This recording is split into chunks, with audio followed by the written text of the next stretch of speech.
Morning. Back from my little run in Udon Thani. It was a good run. I mean, it was downhill, it was rocky. It could have been better, but I was really grateful that they put this all set up together, and it was great to meet friends, and it was a fantastic barbecue afterwards. So yeah, all in all, good. Last video, I had not had my PSA test yet. I got that about 30 minutes after I made that video, and I got that about 30 minutes before I was going to meet up with my friends.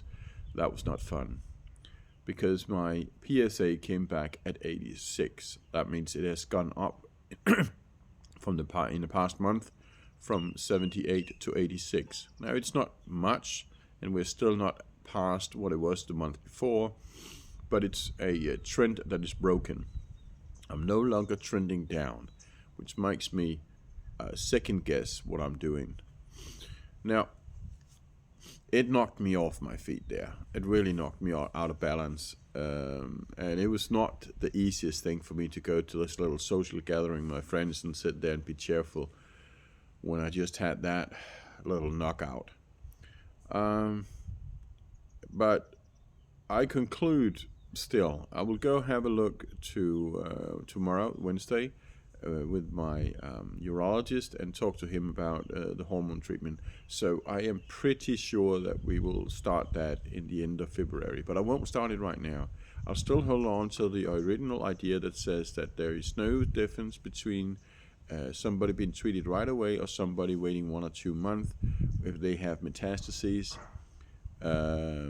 In terms of the long-term effect. Now, I know that that's obviously just an overall kind of perspective, and most sane people would probably say, get it treated right now, because delaying it is not going to make it any better. And they are not wrong, but my problem is, as I have said before, my ability to track the initiative I have done myself disappears 100% by the time I go on ADT, because that reduces my hormone level, and by that also the inflammation, and then it's no longer possible for me to know whether I'm doing something right or wrong. And I still have a few answers that I need answered. Artemisia annua, I want to know if it starts kicking in, working, and I have the amygdalin that I haven't started on yet, because I still have to figure out the right dose. Too little and it doesn't work, too much and it kills you. So it's a bit of a tricky thing. So tomorrow, when I'm going to meet with the urologist, it will be to talk about how to get that ADT treatment started, because I want to know if I can get some drugs that takes away the peak. I don't see any reason why with a barely metastasized prostate cancer should give it a couple of weeks to explode. No reason for that. I'm doing what I want to do to minimize the workload, the burden of cancer. But I should have made this video long ago, because also in between got some really good information, and that is a treatment I've never known about. It is called NanoKnife IRE, and contrary to all the other kind of treatments, then this one here is very quick. It takes like a day to prepare. It takes a day or an hour to perform, and it takes a day to evaluate or something like that. I have no idea what it costs, but it's done by poking a few electrodes into your prostate and then send some electricity through it, and it kills the cancer. It's not a manipulation. It's killing the cancer, plain and simple. And it is minimalistic, invasive procedure, and there are almost no side effects to it. And as I said, it's very fast. So my hope is that will be significantly cheaper than the radiation therapy, and I hope that they can do it here in Sinakrin. That's the second question. But it's not something I've heard about, which is really weird, because I've been looking at a lot of videos, and I have heard about cryotherapy, and I've heard about heat therapy, but I've never heard about NanoKnife. But as I was specifically Googling it, then I found out that it has been there at least for 6 or 7 years. So it's not brand new, but I fear that it's a bit like a brachytherapy, that it is a procedure that has so little income potential that the people who are going to be trained in it are choosing to train themselves as something with a better income stream. And so it might be a good treatment, but very difficult to come around and find people who can do it. But I have my hopes up because this is kind of getting into an area of where I believe that this could work. Because my ideal situation, if I had a choice on all shelves, would then be a short burst of radiation to the lymph node where I have metastases, in one metastasis, and then have my prostate electrified. That could be a very plausible way, but obviously it's all come down to money, unfortunately, and whether I can get the expertise. I think I can get the expertise if I wanted to go to Sami-TV or I wanted to go to Bumrungrad in Bangkok, but we're talking totally different prices. This is not for human beings with normal wallets. So that is something that I'm definitely have to look into tomorrow. After that, I'm heading down to Pattaya for another big run. Really looking forward to that. Say hi to a lot of friends coming in from Chiang Mai. So I won't be starting the treatment tomorrow, but I will lay the ground to make sure I get what I need in order to get it started right. I want to know if they got Casodex, and I want to know because now it's a generic product, how much it costs. I know they'll probably say, "Oh, have to go buy Cytiga or something else." I don't know, but they are very expensive, and I don't really feel like I want to do something expensive. I saw some American support groups talking about $17,000 a month, and you probably need about 1 month of treatment, so that's totally out of the question. So yeah, that's where we are. My PSA is no longer trending down. It's got up a little bit, but let's see what I can do with Artemisia annua and what I can do upping the antes with CBD probably a little bit. And let's see if I can get started on the amygdalin. It's a very controversial thing. I know that it is effectively used in Mexico and used in Australia, but the FDA has banned it in the US.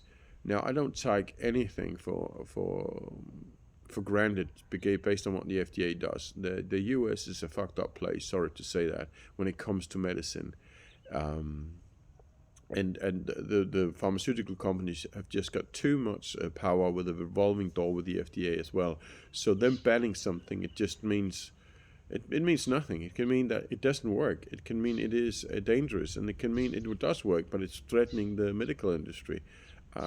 Because if you look at the side effects of amygdalin, unless you do overdoses, then they are nothing in comparison to what you get a side effect from Lupron or Cytiga or Casodex or all the other products that they have approved by the FDA and shoveled across the desk.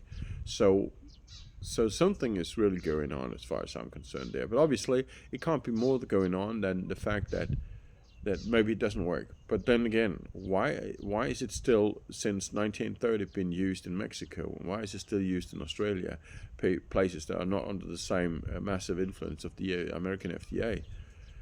So what I'm looking for is information. I'm looking for information about it, not just the doses, but also what are the scientific reasons for them to make use of it, and what kind of success do they have? That's what I'm looking for. But it's also saying a lot that when you're doing Google, and Google pride themselves of being a place where you can search and they'll know intuitively what you're looking for, and as such provide you with a much more efficient search result, which is based on your previous searches, which is based on your habits. And yet, when you're searching for amygdalin, all you get is all the warnings. It's all about how lethal it is and how bad it is and how much it's not been proven to work for cancer. Yet, I would say that 99.99% of all the people searching for amygdalin are not looking for these things. They're looking for the answers to how is it worked, how does it work, and how to use it. But that's not the result you get when you Google it. So that also for me kind of poked my curiosity, because I know that there are a lot of forces at play. I think I mentioned it before. the US, they are expecting about 1 million new cases of cancer every year, and in average, one person is spending about $50,000. So there are, just in the US alone, just based on new customers alone, every year $50 billion worth of reasons to kill if a apricot kernel could actually help you with cancer. That's just what it is. It's business. It's not conspiracy. It's simple logic. And they're not there for the health of people. They're there for the health of their own wallets. That's how it is. And if it just coincides with the fact that you can get healed, well, that's just unfortunate for them, because when you get healed, you are not longer a customer. But then again, obviously, out of a strategic point, it's always good to have 1 or 2 persons out of 1,000 that get healed, because that leaves the rest with the illusion that it is possible, or the hope that it is possible, and that in turn provides for more stable subscribers to the products. I'm very cynical, I know, but I'm also very factual. I also know that. So we have to look into things ourselves if we want to stay healthy. That's just the way it is. And we can only use the medical companies as a kind of an emergency brake, as I've said many times before. So tomorrow is going to be an interesting day, very interesting day. It could be a gift from heaven if I could be told that such a one-day treatment is only 50 or 60,000 baht, which is obviously not going to happen, but that could be good. And then I could have maybe a spot radiation for the lymph nodes, and that will be another 50 on top of that, so that I can do it all for 100. Then we're within reason of what I might be able to scramble. But dreams, well, that's what keeps our immune system going, as long as it is good and healthy dreams. So let's hold on to them. And let's see what happens tomorrow. It is Thailand, yes, and I'm dressed up as if it is not, but it's really, really cool this morning. Cool, like I think it's below 20 degrees, or maybe it is 20 degrees, but that's with a little bit of wind. Really feels cool here. Overcast. But as always, until next time, stay healthy.